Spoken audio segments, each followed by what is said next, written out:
merveilleux, akuwe wa ajabu, le redoutable, akuwe ambaye hawezi kupimwa, c'est lui que nous adorons, ule ambaye tunaabudu, c'est lui que nous chantons. yeye ndiye tunamwimba. Si les musiciens profanes que nous appelons du monde, ikiwa waimbaji wale ambao tunaita wa kidunia, ils passent leur temps à chanter la femme, wanapitisha muda wao wote kuimba mwanamke, nous passons notre temps à chanter Jésus. siye tunamwimba Yesu. Nous sommes dans son alliance. Siye tuko ndani ya agano lake. Et quand vous êtes dans l'alliance de quelqu'un, na kama muko ndani ya agano la mtu fulani, vous êtes couvert par son parapluie, munafunikwa na mwavuli wake, et vous l'écoutez. na mnamsikiliza. Nous nous écoutons Jésus, tunamsikia Yesu, nous suivons Jésus. tunamfuata Yesu.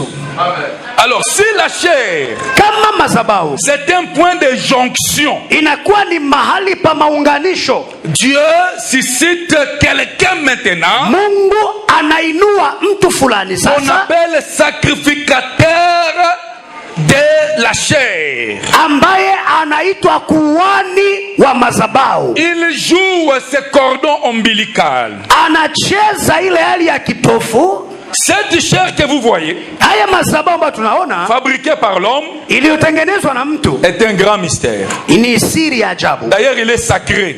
Kwanza inakuwa ni takatifu. Ne faut pas comprendre la chair hapana kuelewa madhabahu avec tes coutumes. Usikwende kuilinganisha na asili yenu. Ne faut pas comprendre cette chair hapana kuelewa madhabahu avec ton doctorat en droit. na doktora yako musheria.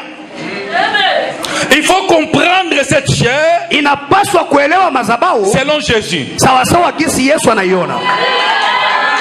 Parce que cet hôtel-là, kwa sababu haya madhabahu où on offrait les sacrifices dans l'Ancien Testament, ambako kulikuwa natolewa mazabihu wa agano la dans kale, le Nouveau Testament, wakati wa agano jipya on appelle la croix l'hôtel du Nouveau Testament. tunaita msalaba wa Yesu kuwa madhabahu ya agano jipya. On ne peut pas prêcher sans prêcher la croix de Jésus. hatuwezi kuhubiri bila kuhubiri msalaba wa Yesu Kristo. C'est ça le point focal de notre enseignement, de notre doctrine. yani nukta ya muhimu sana katika mahubiri yetu. C'est pourquoi ni msalaba. vous allez voir dans beaucoup d'églises, vous allez retrouver cette croix. Ndio maana ndani ya kanisa nyingi mutakuta msalaba. Nous pensons à la croix de Jésus. tunakuwa tunafikiria msalaba wa Yesu. Nous pensons à la souffrance de Jésus. tunafikiria mateso ya Yesu. Alors si je dis qu'il ne faut pas comprendre ça avec l'intelligence humaine ou avec les coutumes, wakati nasema usielewe madhabahu na akili ya mtu ama sawasawa na asili, cette chair, kwa sababu haya madhabahu Dieu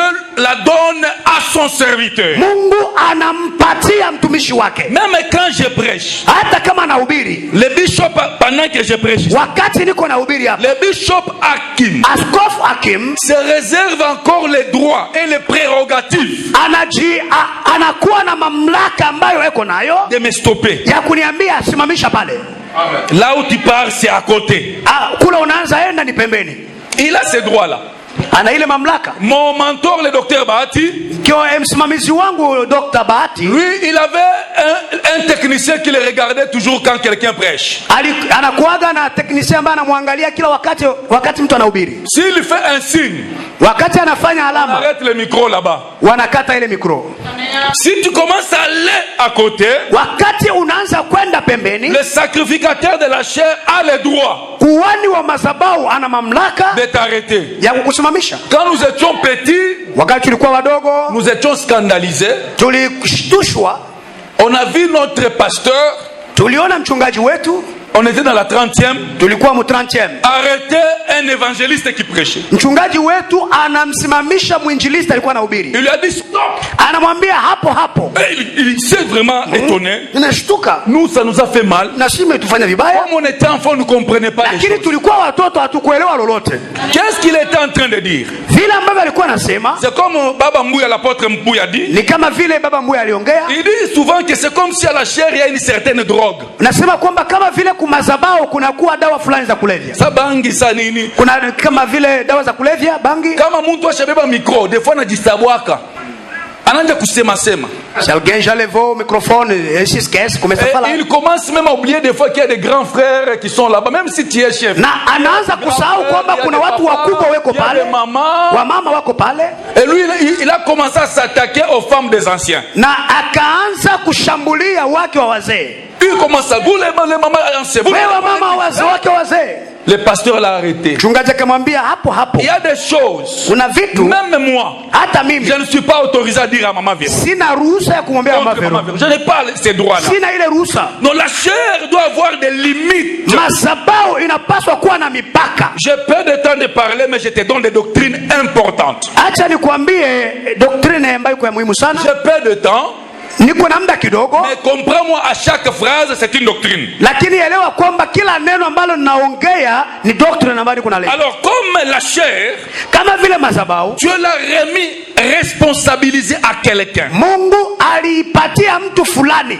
À cette personne-là, kwa ule mtu, Dieu lui a donné la vision. Mungu alimpatia ono qu'il doit conduire son peuple. Ambayo kupitia ile onyo anapaswa kuongoza watu wake. C'est pourquoi nous disons, ndio maana tunasema chaque église a sa culture. Kila kanisa ina asili yake.